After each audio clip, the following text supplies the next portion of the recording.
another episode of the Going Over podcast. Hold on over here. Let me fix that lighting over there a little bit. Camera over here. Okay, good. Hey, everybody, it's me. Me, I, your neighborhood-friendly coach, promoter, trainer, and 43-year-old professional wrestler, Zack, Primetime Reeb, and I'm joined alongside my life podcast. Oh, wait, this isn't episode 69. This is episode 70. My podcast partner, the Wrecking Ball, Paul Isadora. How you doing today, Paul? I'm doing good, man. I have a feeling that you're going to have some frustrating things to talk about today on the podcast.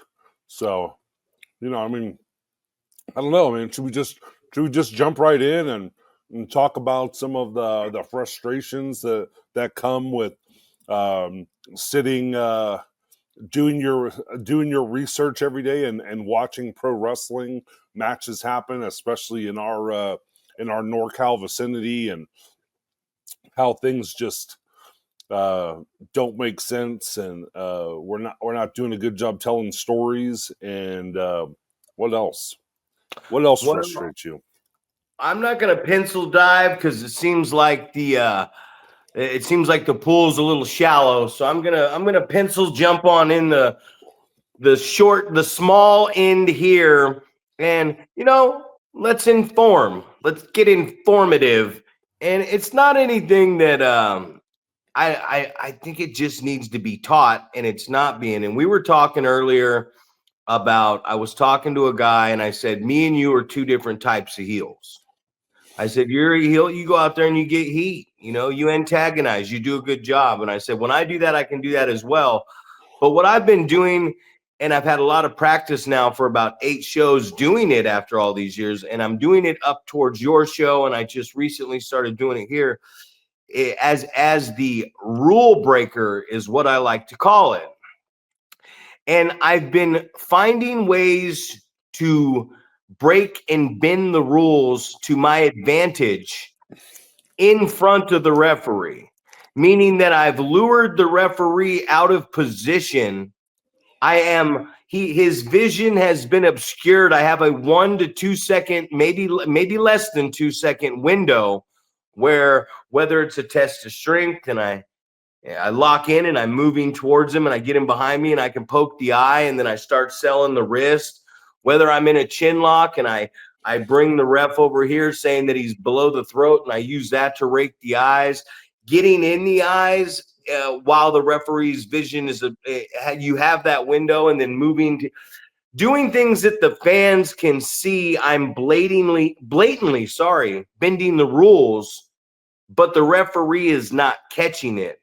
And I know Sparky Ballard's going to appreciate this, because the rules should be broken by the heel.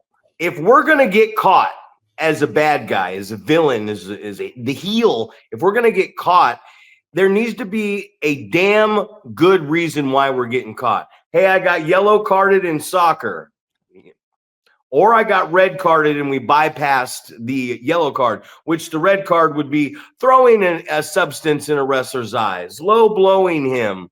I might even say biting someone at that point, because biting someone, that should be something you do where the ref can't see it, and then the ref comes around and you stop biting them, because you don't want to get caught biting them. So what I'm talking about is the referees right now. The reason we can't get any heat with the fans for bending the rules is because we're continuing to bend the rules right in front of the referee, right? So what I'm saying is, there needs to be the situation needs to be, if we're going to get caught as the bad guy bending the rules, it needs to be near the cutoff to gain us the advantage, or when the baby face is really mounting his comeback and is getting all over us and getting to the pinnacle of his comeback, we do it then, or we do it at the end of the match to get caught. Because as the bad guy, we cannot actually get heat by breaking the rules if there are no rules to be broken. And the referees everywhere and I'm not just talking here in Northern California, I'm talking even on the highest level of WWE, the referees are taking all the heat because they cannot enforce the rule. If the referee catches you cheating, he should clearly say, unless it's a stipulation match where you can do this fucking shit, he needs to say, if you do that again, I'm going to disqualify you. He needs authority. We can't have controversial decisions at the end of matchups if there are no rules. There has to be rules in wrestling, and I'm just watching the heels just, I'm going to choke you over the rope. Get off him. I'm going to choke you over the rope again, which also leads, Paul, which will be a great lead in for you, to the old favorite, I got 5, referee. I got 5 seconds to break this. Your thoughts on my little informative rant? Well, I think it's a two-way street, right? You talk about the referee not being an authority figure because they don't have authority, right? So it's a two-way street with that. And I'll use the example I've used before. We were at a tryout camp in OVW, right? A bunch of us were there, and everyone got to wrestle a match, right? So your match might have been a one-on-one, it might have been a tag, it might have been a 6-man, whatever. But everyone got a chance to wrestle. And there was also referees there trying to earn a job with WWE as well. So there was a 6-man tag. I wasn't involved in it. I'm just watching it from the outside. But the first 2 guys that get in there, they're wrestling around or whatever. The guy takes them to one of the neutral corners, and he's choking him in the corner. The referee's counting him, and then he gives him, just like you just said, he gives him that warning. If you do it again, I'm going to disqualify you, right?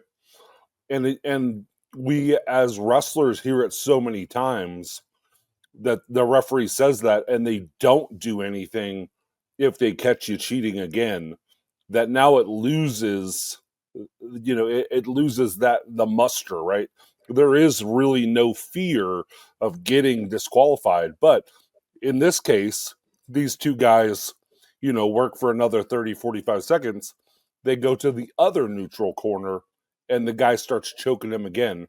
And the referee just goes, all right, that's it. Ring the bell, right? This guy's disqualified. Yeah. So you have 4 other guys in this match that now, because this match just ended, have not get to show what they can do to WWE, right? So that referee was trying to earn himself a job, right? As an authority figure, I'm telling you, you cannot break the rules. Otherwise, you're going to get disqualified. The guy breaks the rules again, he disqualifies him, right? So I said it's a two-way street. We're doing that to the referees, and the referees are doing that to themselves.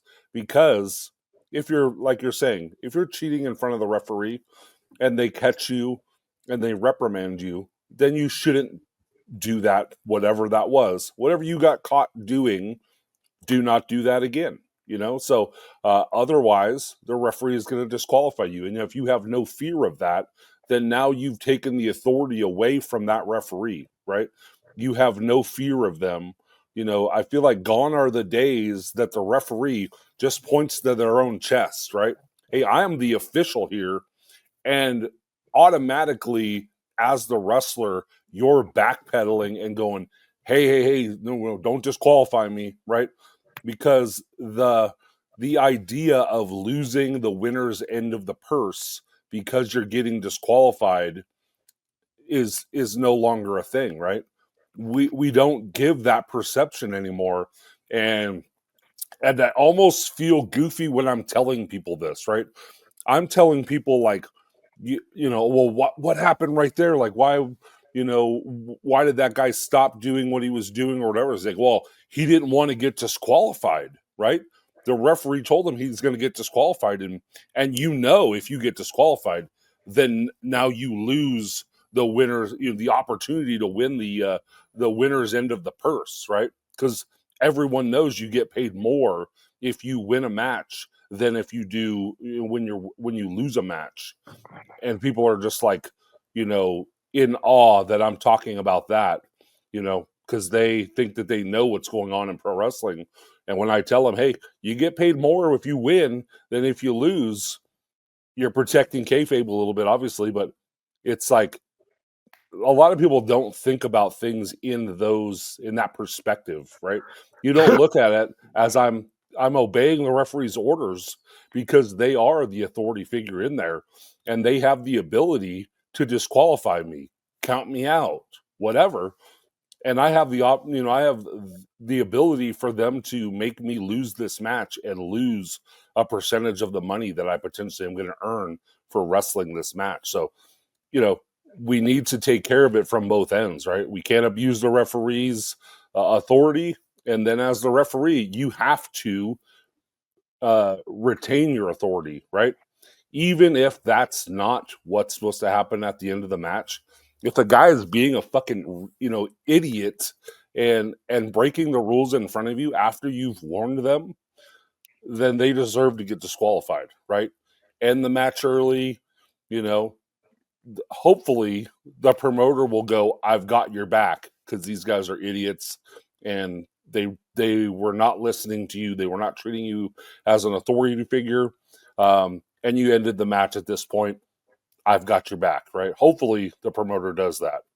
And hopefully the promoter rips those guys' asses and says, hey, why the fuck were you cheating in front of the referee after he warned you not to do that, right? Go ahead. I know you're about to say something. Well, creatively, as if you're going to cheat, the baby face is all over me. I can't get the advantage on this match. So if that's a point I cheat, I do something, I cheat, right? I get warned. That's a warning spot right there for the referee. Now a good heel is going to creatively cheat. So the referee, he's going to bend the rules while he's on top of the baby face. And what this is going to do is this is going to get the audience engaged in the contest and get them behind the baby face. It's going to create more sympathy for the baby face. The fact that the heel took the advantage, got warned that he took the advantage, and now he's finding little ways to bend the rules while he has the advantage. So if you can't creatively cheat, then don't cheat at all, right? Don't do it. The comeback. How are we ever going to see he's down. He's down. Body slam, hip toss, off the ropes, big back body drop.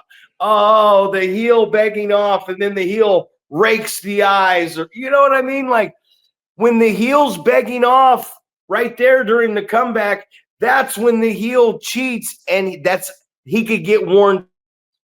Point right there to cut him off and to stop that momentum of the comeback to go into the finish.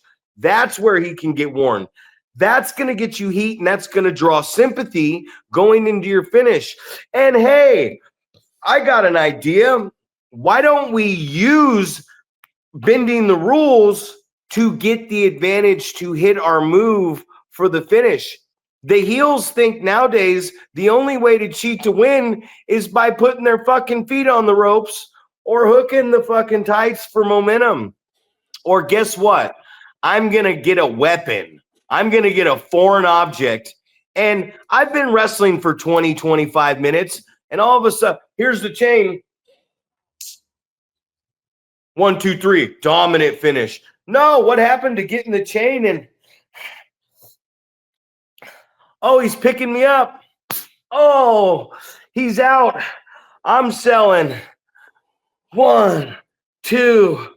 Oh, and then selling off to the back. Maybe selling the fact that it was a competitive contest and it took everything you had to swing that chair. It took everything you had to swing that weapon or those brass knuckles. It took you a little creativity to get rid of it, not just zing. I've seen it where they've slid it out and it's landed under the fucking a 12-year-old girl's foot in the front row with no guardrail, and the security guard had to come retrieve the fucking foreign object so the fan didn't pick it up, right? And just there's so many creative ways to do it. You could flip that. You can flip that. The baby face can get slapped in the face or pissed, and he's closing those fists and really putting to work, and the ref grabs his wrist. Sparky grabs my wrist, and I turn like, what are you doing? He goes, open up that fist, prime time. Okay. I turn around and I get smoked. Differently creative stuff. There's so many things to do. I could talk all day about all the creative things we could do to cheat without getting caught, or use the warning from the cheating at different spots in the match. What people aren't realizing is this. Here's some gold I'm going to give away to you guys. Hold on. Let me get my brown gold real quick. Well, I was going to say, if you're going to give it away for free, it's probably not going to be valuable to very many people. That's why I'm giving it away for free. And a lot of people, I say a lot of people, but if you're listening, you will be in the future. You're going to go, I already knew that, but you didn't. So here's another thing I figured out. And it's just over time, and you figure things out on your own. The heel, when the booze and the heat gets up as high as it can get, as the heel, we want to soak that in. And when we are waiting as the villain for that heat to die all the way back down before we get back to work and get back to action. So we want to do nothing when that heat is its highest, and we want it to come down before we do anything again. Now the baby face, the good guy, the hero, he wants that noise to go all the way up. And when it gets towards the pinnacle and the height of that noise, that's when he starts doing what he does. That's why the ebbs and flows and the ups and downs of the business work. So the heel is the complete opposite of the baby face. If the baby face is up here and it goes back down, then the baby face shouldn't be doing anything but selling. And the heel, when it gets up here, that's when he's doing his selling to the crowd, and he's waiting for it to die down so he can get back on top of the baby face. And I know people, we always talk about listening, and I know people sit here and go, oh, yeah, clearly that's what you do, right? Hey, Zack, clearly, of course we knew that. Well, if you knew that, why the fuck isn't this happening? Why in God's name are we not? Why is the heel getting heat, or they're finally booing him, and he's still just doing shit to the baby face? Or the baby face is firing back and starting to do something to the heel when the heat's way up here. Let it, eat it, soak it in, let it die down. And the baby's the opposite way. I don't care if I have something planned or not. If I start hearing that crowd get behind this guy and chanting his name, whatever I had planned on the script, that goes out the window. And now it's time for me, Peyton Manning over here, to go, oh, I see a little pressure on the knuckles. I guess that play call from the coach, Tony Dungy, I guess we're going to have to change it out here on the field because this play is not going to work. Exactly. Well, and it's kind of funny that you're like, oh, people already know that. And I feel like a lot of stuff that we are talking about, I feel like is very, I guess I think that it's common knowledge, right? I think that these things are what you were taught in your wrestling training school, you know, that this is what you're listening for, and things like that. But, you know, you said that it's obvious. Oh, of course, that's what you're supposed to be doing. But it's like, how many matches are we watching that we're asking those questions? My favorite question is, who's the baby face and who's the heel, right? Because you don't know. You know, it's like, are you trying to get the crowd to cheer you even though you're supposed to be the heel, or vice versa? Like, I don't know. Like, I think about, you know, heelish things versus things that a babyface would do, you know, and you think about, like, you know, maybe the super show off stuff, maybe the heel doesn't do, you know, maybe you save the flashy stuff for the babyface to do, like maybe during their comeback or something. But, you know, I don't know, man. I see things that you go, if you're in a wrestling match, if you're wrestling amateur, you're not going to be throwing strikes, right? So the babyface, in theory, would be wrestling amateur, right? Getting holds, things like that. You shouldn't be throwing strikes until maybe until the heel maybe gives you one, and it's like, okay, so now we're not wrestling, now we're fighting, right? So seeing those type of things, or I guess in this case, not seeing those things because of watching so much wrestling that is lacking those things. But it goes back to what we've talked about before: the saturation of what's going on, right? You're going to get to wrestle a wrestling match, most times, multiple times in a weekend, right? You're going to be able to wrestle multiple shows because, they just need bodies, right? Because there's so many promotions. I mean, to the fact what you're talking to me about people, wanting to get a double booking, right? Oh, hey, I'll work your place and then I'll travel several hours to another place so I can wrestle again. And we talked about, like, if it's lucrative, yeah, that's awesome. That's great. Try to go out and do that. But if you're getting $20 here and $20 there, like, is it really worth trying to, travel several hours to get from your house to the first promotion, and then several hours from the promotion to the next promotion, and then several hours to get back home? Are we really making any headway here, or are we just wrestling on shows just to wrestle on shows because we want to tell people that I'm a pro wrestler? Absolutely not worth it.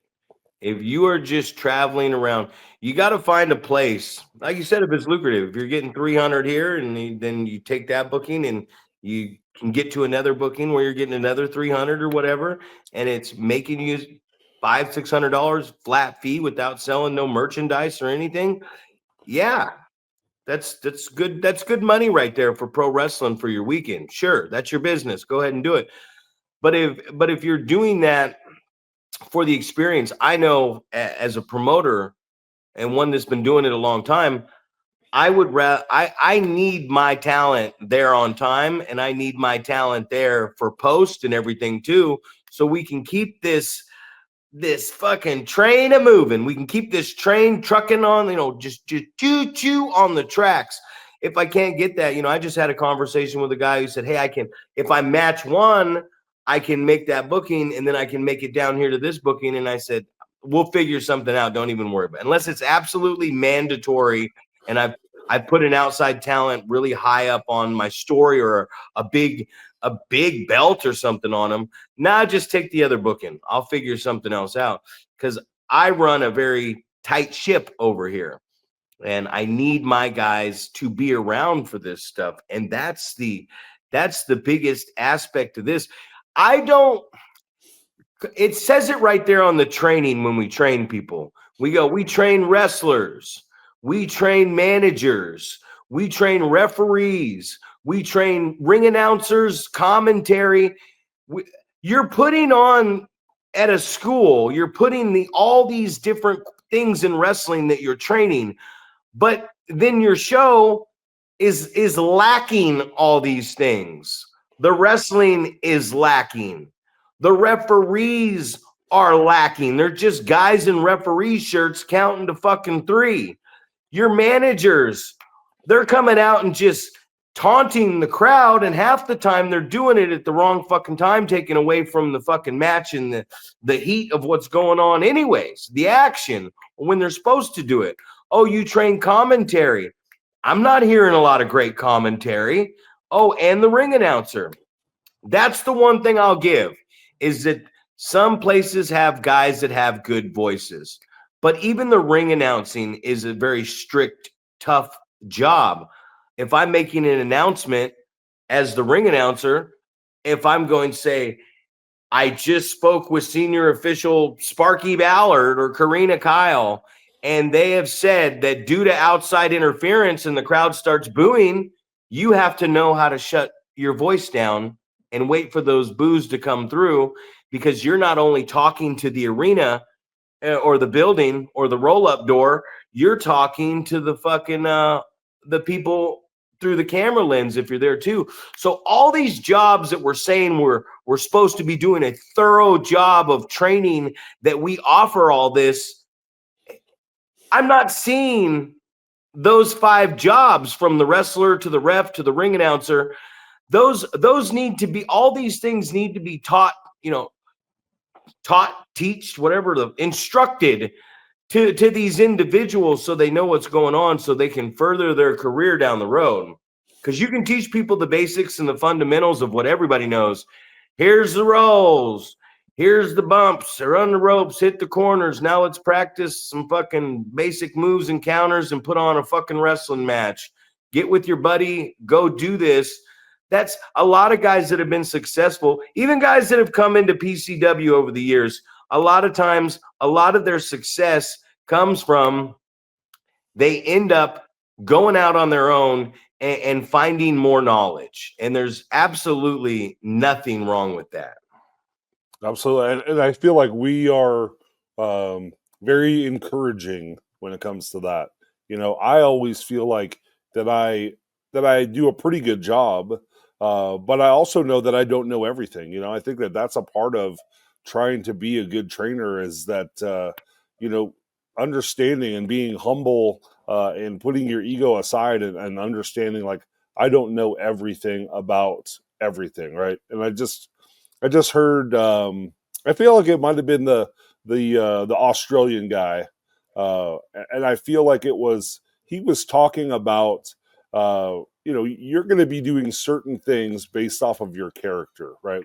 We talk about, maybe bigger guys, when you're training them, it's not going to be as important for you to take, a handspring or a flip bump or things like that, because you're probably not going to be taking a lot of those type of things. But the importance, and this is directly related to me, because I've told my students this dozens of times, that I wish I would have taken more interest in learning how to do certain things with chain wrestling, right? I feel like what I know is passable, right? I know how to get in and out of majority of things, but I also only know one way, in most cases, how to get in and out of certain moves, right? And I wish I would have taken a little bit more, interest in that. I think about different situations. I remember Adam and I were at the FCW, like invite only tryout, right? We go there, and Norman Smiley is in one ring, and it's just where he's teaching stuff in the ring, and then everyone else is kind of working on it on the outside, and I'm doing the same stuff, same reversal, same stuff, same reversal. And I'm just like, man, I wish I would have just broken apart from that guy and just like concentrated on what they were doing in the ring and try to learn more stuff. And, I feel like Damian Slater was kind of talking about, you should know more stuff, because at some point you're going to be trying to teach someone else how to do this. So even though it's stuff you might not do on your own, maybe it's not part of my specific move set or the things that I would necessarily do within a wrestling match, it is so important to have some more of that knowledge. And for me, it's being humble enough and putting the ego aside to know, like, I don't know how to train a whole lot of chain wrestling stuff. I know basic stuff, passable stuff, but if I want people to learn more about that, I'm going to send them to other people. Go, hey, go to this seminar, go check this person out, go train with this guy, because they're going to be able to give you more information, more knowledge, more usable things than I can in this particular scenario, right? I feel like I've got fairly well-rounded knowledge, but I don't know everything about everything. And I feel like going other places, much like I think getting coaching, for me, getting coaching in basketball, getting people's perspective of somebody is played as a guard versus somebody that played as a big guy. They're going to have different perspectives of different things, and they're going to teach you real specific things much better. So I think that's important, man. Get out there, get trained by as many people as you can. But I think the fear is that people are going to start skipping around. It's too hard at your school, so I'm going to go somewhere else where maybe they're more lenient and they don't hold you as accountable and things like that. And I feel like we've lost a lot of students because of that, right? It's going to be this hard, and we're going to hold you to a certain standard. And if you're not, getting to that standard, they feel like, oh, well, we're getting pushed away, right? I got to go somewhere else where they're not going to take it as seriously, and it's not going to be as important to make it to training every a couple times a week and things like that. So if I can't figure it out, if I don't know it as a coach, I'm gonna go learn it. I'm gonna go figure it out. I'm gonna do my due diligence. I'm gonna do my research. I'm gonna ask who I gotta ask, and a lot of times, I just in passing with conversations. But here's the big thing. I don't with newer students. I don't need to be in the ring with them. I have guys that can do this. I have Manny Roa. I have Arsonist. I have Bad News. I have all these. I have a very good staff of guys that can handle all this stuff.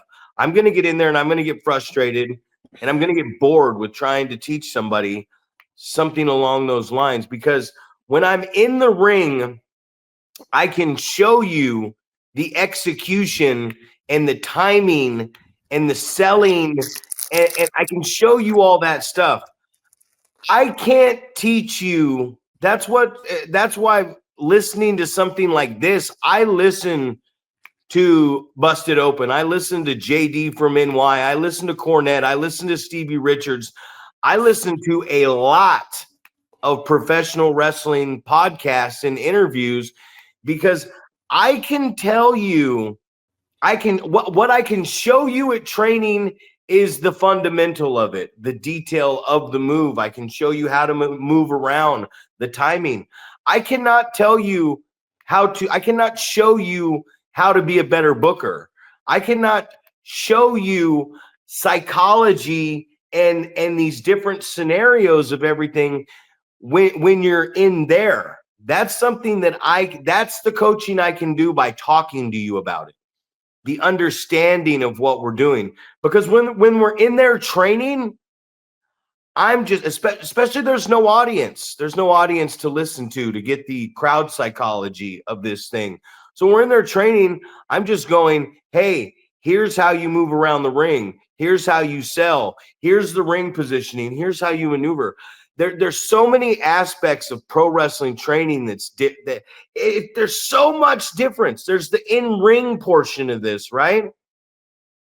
There's drills and the basics, fundamentals. So there's the stuff we do in the ring. And then there's the stuff that we talk about. And then there's stuff that we watch. And it's cool to watch other stuff, but I want to sit down and watch your shit with you. I don't want to watch your shit if you're not watching it with me. Not one bit. Yeah, send me matches, right? The good chance I'm going to turn it off. But if I'm watching it with you, then I might sit through that shit. But I'm going to shut it off early on, unless it's something good. And if it's something good, then I'm going to say, hey, man, I'll check your shit out, but what are you worried about what I think for, man? That was great. You are doing an excellent job. One thing that we fall, and you were saying, go to as many places as you can.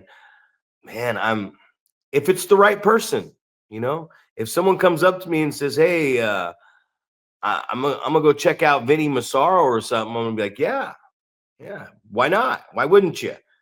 But do you know how many students over the last 26 years that I've seen come in here? And it's like, fuck, I would rather somebody who has started with us than somebody that's come from somewhere else, because I'm gonna rack my fucking brain breaking all these bad habits. And I'm so tired of hearing, well, it's different. They teach these things differently other places. You don't teach the basic and fundamental of something differently somewhere else. If I'm going to take a hip toss, I'm planted, double pumped on my feet. Same with this. I'm posting on the body. The basics of wrestling, you might mix up the progression drills, and I might do back rolls, or we might do this a different way. I've seen that done some places, but The progression drills are the progression drills. Running the ropes, hitting the corners, going over the top, through the middle, entering the ring, waltzing, tying up, the chain without breaking this fucking thing, taking the tackle. This stuff is basically done the same fucking way. And if you can do it, if you can come off that rope and do that tackle 100 fucking times perfectly, then all you're going to do now is you're just going to add your character, your personality, your own little twist to it. Once you've learned how to execute this thing perfectly.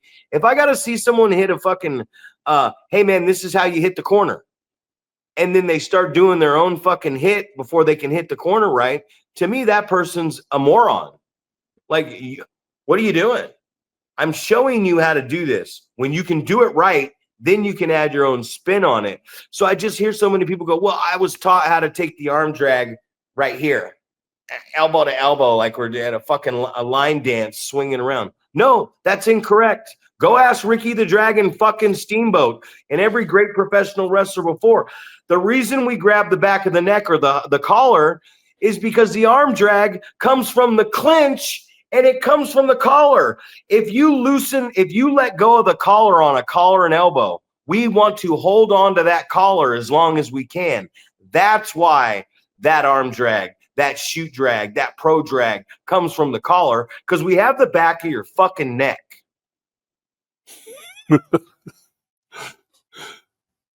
You're like, respectfully, it is all the same. The basics are all the same. Yeah, so I guess maybe a broad overstatement to just go get training wherever you can. Go get training from reputable people, because they're definitely gonna, like, I don't know, I like to, when I'm teaching, I think it's trying to put things in perspective, where this might fit in a match, where this might happen, rather than just going, hey, we're going through this series of drills, right? This drill isn't just a drill. This drill is a part of a match, and this is where it fits into a match. Here's where you might see this series or whatever. So I think for me, that's kind of the important parts of that. It isn't just going, oh well, this is the technique, because I think as a coach, as a teacher, that not everybody learns the same. So trying to, maybe I'm going to show you the fundamentals of the movement. Now I'm going to tell you this is what you might use it for. Different things like that I think are important as well. Yeah, so just definitely, getting out there and getting with people that are reputable, experienced. I always think that, and I don't know what your opinion about this is, because I know a lot of times you say those that can do, those that can't teach. There's a saying like that, but I don't know if that pertains to pro wrestling. I always think, like, how are you going to be a good trainer if I've never seen you in a good wrestling match, right? You've never really entertained me. You've never really told a good story in a wrestling match that I've seen you wrestle. How are you going to be a good trainer if you don't know how to do it yourself? So I don't know what your opinion about that is.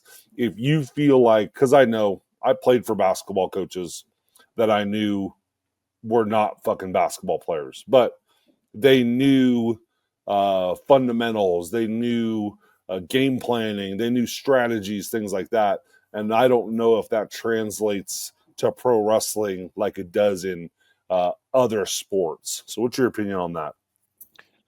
Well, you got to know, right?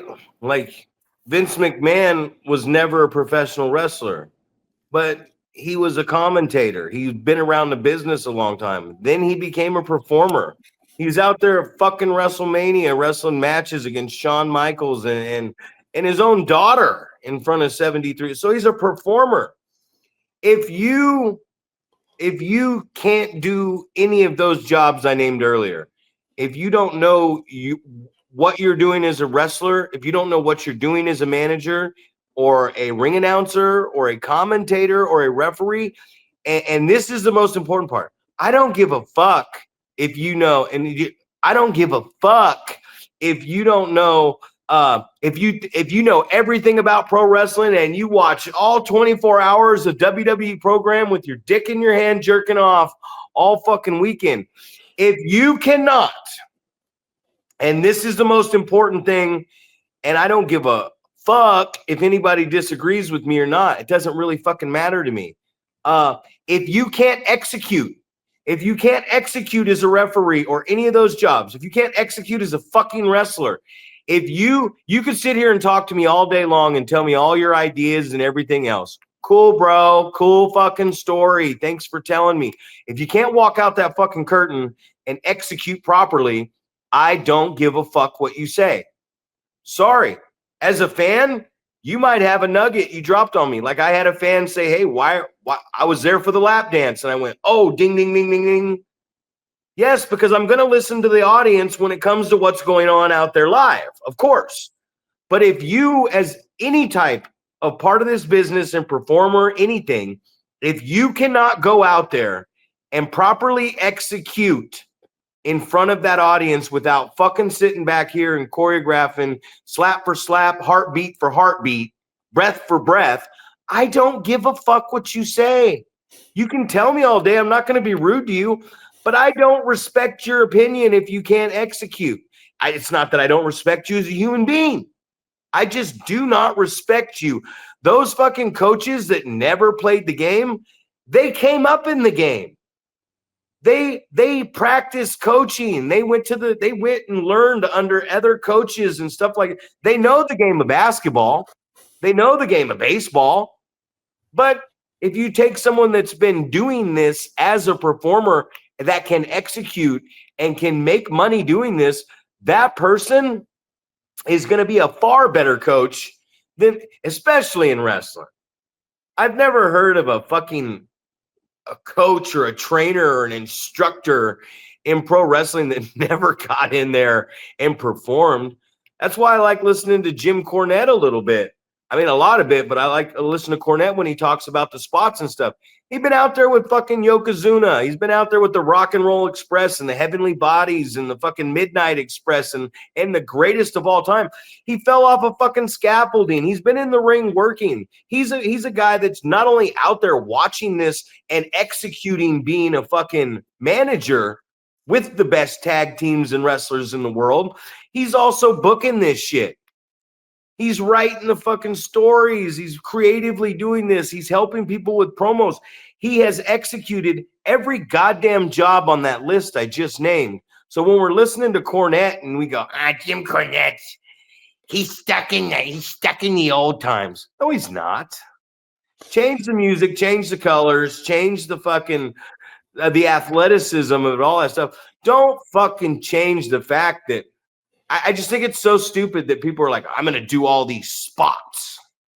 Okay, well, here's the camera. Here's the crowd. Wait for them to make the noise, because if they're not making noise and you're doing spots, can you really work the camera and can you really work the crowd if you're just doing 100 things? I forgot what I was watching I was watching the LWO versus fucking Finn Balor and the Judgment Day. For the first fucking 20 minutes, the first 10 minutes of the fucking match, the fans had been drugged and the drugs started settling in. You could hear someone sipping their Pepsi through a straw in the crowd. And then the Mexican guys did a couple backflips and the audience went, ooh, ah, ooh, ah, that's it. And the AEW audience is programmed to say, fight forever. This is awesome. That's the smart mark thing they're doing. And that they're going to get that. You know what I mean? So it just baffles me that, yeah, you can change all these things. All these sports evolve. A lot of them evolve for the wrong reasons. Rap, music, rock, everything, it evolves the wrong reason. I always go back to saying, hey, bro, if you ain't funny, you ain't funny. If you can't act, You can't act. And that's what I see a lot going on here lately. Is I see at least the acting back in the day was corny. It was overdone, but it was great and corny. This stuff ain't even corny anymore. This is literally like watching some dumb blonde try to have a conversation with the fucking a guy running for the president of the United States. You know, what are your thoughts on technological gastric bypasses? And she's like, so like, do you own a Ferrari? Oh yeah. So it just made me think about, like, you're old school, man. You're old school. It's like, what? Well, I feel like old school is just storytelling, right? Old school should be new school. We still should be telling stories. Like, that's the whole gist of this. Like, it should be the good versus evil, right?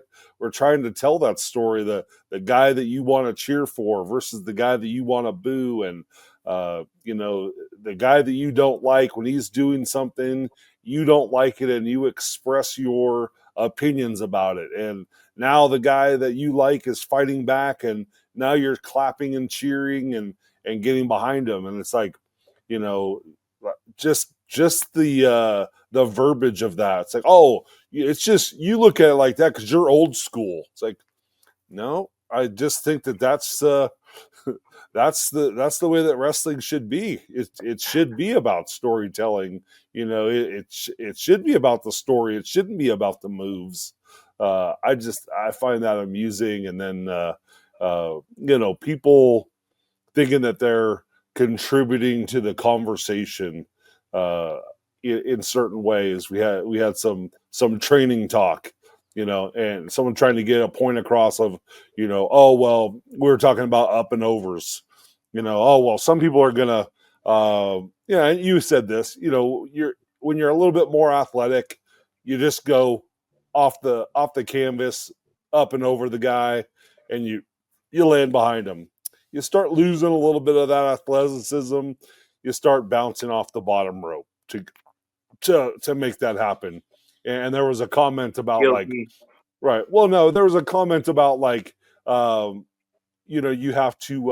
you have to ask the guy, which one do you do? And it's like, well, if you're just calling that in the fucking, in the moment because you think it would be it would fit good in the match, like, how the fuck are you going to ask the guy, are you going to bounce on the bottom rope or not? It's like, this is about, feeding into it and reading the situation. And, I'm like, you got to get yourself poised where you're making some sort of motion or whatever, and you're going to be able to read, is the guy just jumping straight over you, or is the guy taking a little hop and jumping on the bottom rope before he goes over you? Who gives a shit?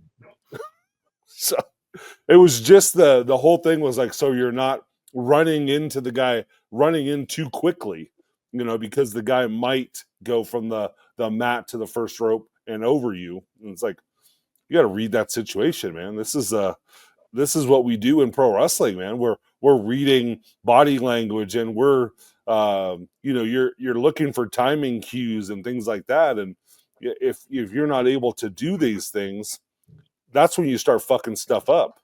When you can't get on the same page with timing in certain situations, that's when things get all goofy. It's distance, right? It's the Just like actual you distance. said. Yeah. If you're whipping the motherfucker across 3/4 of the ring, if you're back here 3/4, you got a long time to run.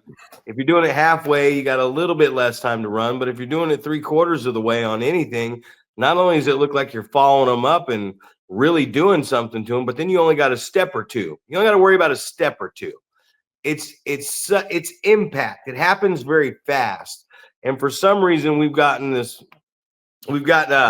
changed up and gotten this way where we're like, oh, I'm gonna just fling the guy off the rope and wait for him to come to the center of the ring to throw my clothesline at him. Oh, I'll stay here and throw this gay little back elbow back at him too. And it's like, you can't do that. You have to cover this shit up. I got this on. Here's the water, right? If I can pour water down this hole, then it's not tight enough. And then someone goes, "Oh, what about this?" And it's like it's too tight. Like find your middle ground, man. Kind of stay in your lane on the highway and work with this stuff. But boy, here we go with these things. Yeah, I don't need you to tell me if you're gonna up and over from the fucking ground or the bottom rope. I don't need to know that shit. I don't need to know if you're gonna back me up to the corner and put a shoulder into my gut. Watch the kick. I know something's coming. You know what I mean? We talked about it back there. I said, "What did you do?" You said I throw a good big boot, so I don't think you're coming with the calf kick because you didn't say a word about a calf kick. And if you are, if you tell me you throw a good drop kick and then you try to jump up and hit me with a Scotty Steiner Frankensteiner and you didn't mention that in the locker room, there's a good chance I'm gonna just let you. I'm drop you down on your back pretty hard. You know what I mean? Like it's protection. If you're moving too quick, I don't know what you're doing. And if I in the ring don't know what you're doing, guess who does? Guess who else doesn't know what you're doing? Exactly right. I see so many people take a corner. I notice it.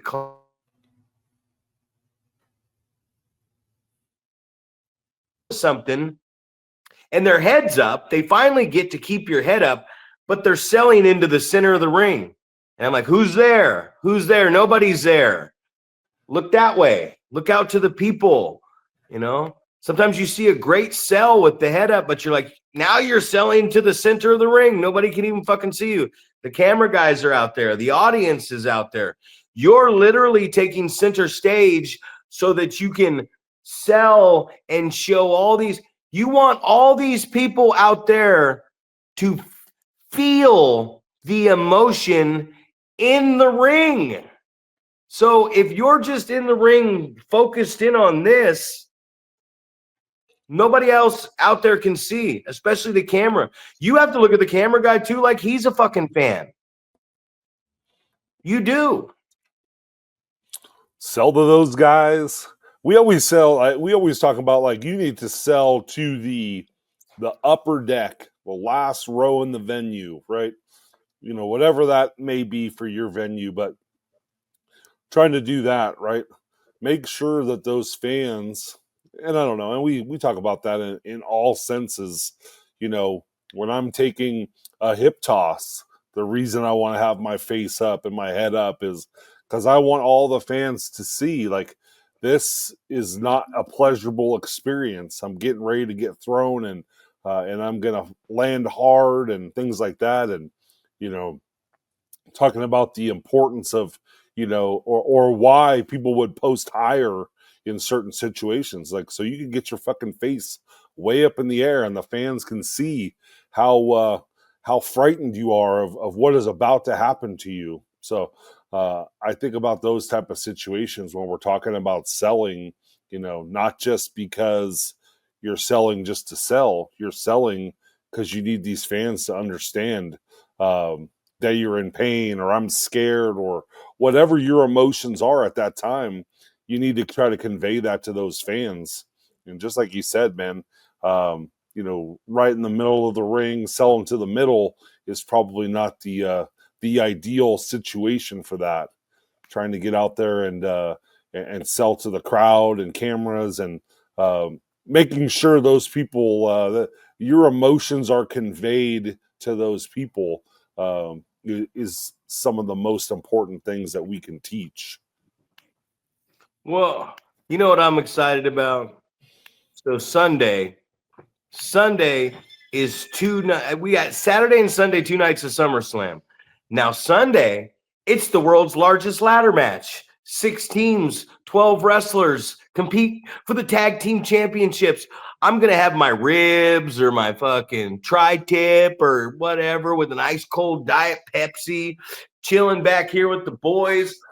fucking legs up. Maybe not like that. That was a little rugged to do, but they'll be out extended. Definitely not like the way I just showed them, by the way. And I'll be watching a car crash and a complete mess of disaster. 5 minutes remain in this podcast. And I'm excited about the carnage and the how many injuries are we going to have in this stupid idea to have 12 people and 40 ladders in one match, which should be great. But real quickly before we go off, I was watching Raw, right? And I was watching Lyra Valkyria get in the ring and cut probably one of the most uncomfortable promos. You know, there was no one in the ring. She had to grab the fucking microphone, cut a promo. She said 2 weeks when it was a week away. It was a terrible promo, by the way. And the heel, Becky Lynch's music hits, right? Whoa. And the babyface, Lyra, turns to the fucking stage with the screen. So now you're thinking time has passed a little bit, 5-10 seconds. You're like, oh, the heel's coming from behind. She gonna get her. And then all of a sudden you see Lyra not even look behind her, but just come running off the rope the opposite end. And then the camera pans out and she does a drop kick to Becky Lynch, the heel, standing there looking at the crowd with the fucking kendo stick in her hand. And then the babyface takes the kendo stick and fucking begins to beat the dog shit out of the heel with the stick. And then finally the heel, after just getting whooped with that, catches it. And then she rolls out of the ring. And that's the heat building up to SummerSlam. And I'm thinking, what the fuck is going on here? How dumb did Becky Lynch look? Like, why didn't you had her distracted? That's why your music played, right? Why you had a weapon in your hand? You were behind her. Why didn't you roll in the ring and start whooping her ass? And then she could have got the weapon away and you could have powdered out. Like, why the fuck did you do all this to distract the babyface just so she could outsmart you and catch you fucking and then I see too much of this stuff going on, and it probably sounds good to somebody, right? Oh, of course. Probably sounds good. They're like, hey, man, I'm going to do this to you, and we're going to do that. And what do you think of this big finish? And then to some of us that have been around a long time, we go, why would you do that? And I love getting the responses sometimes, but it's like even on that stage is what I'm saying. So if you're out there, you're listening without fucking subscribing. If you're just out there and you're wondering like, man, it sounds like Zack's this opinionated fucking cocksucker that thinks he knows everything. No, that's not it. There's a lot I don't know. And then when I don't know something and I go chase the answer. I go chase why, how, where. Let's improve this and make it better. And what I'm saying is there's a lot of stuff that even goes on at the biggest level, right? Because the WWE is the biggest level. We don't have to lie to ourselves anymore. Nobody's as big as this company. They're the biggest, the baddest, the best. We can criticize them all we want. But even on that big level, we can look at it and go, fuck, man, even they make the dumbest mistakes live on Netflix and premium live events across the world. So it's just all we're doing here is just trying to give you guys a different perspective of things that are going on. Not to say, hey, you suck, but to say, hey, I had people doing this to me and doing it this way to me, and I learned that way. So I just hope that people can take what we're saying not as bashing, but as like, hey, take a listen, think about these scenarios we're talking about, and go out there and give those a try. Because you're going to make mistakes anyways, especially choreographing some shit. So let's try to do it on the fly. Absolutely. Well, and I think that it's important to remember that we're talking about situations probably because we've been in the situations, we've made the mistakes, and it is so difficult. I think like you're raising children, right? You're trying to warn them about mistakes that you made, but you just have to realize that you don't learn as well from a mistake that someone else made as much as you will a mistake that you make yourself. So, as much as we beat a dead horse and talk about all these different things, in most cases, people are not going to learn unless they're actually making the mistake themselves. So maybe we just need to let them do that, you know? And at the end of the day, we're going over. Hardest thing you can do is try to run an indie wrestling show properly. Hey, subscribe.